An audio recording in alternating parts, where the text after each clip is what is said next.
You so cheesy, ukulele, iper team kati, yeah. Amoy lazai, zantin kangai.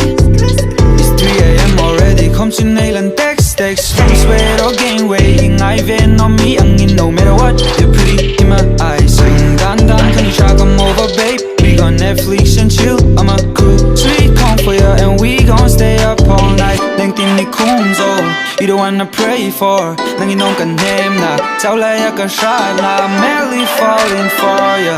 It's triggering, so yeti come slide my way, slide my way. Stay, ka kuma sing ding kang ente. Play, ay ta din zan tin ka drum try. Care, in care tu sing ding ka feel te. So baby, once you slide my way, hey, she'll get say melamoy, melamoy.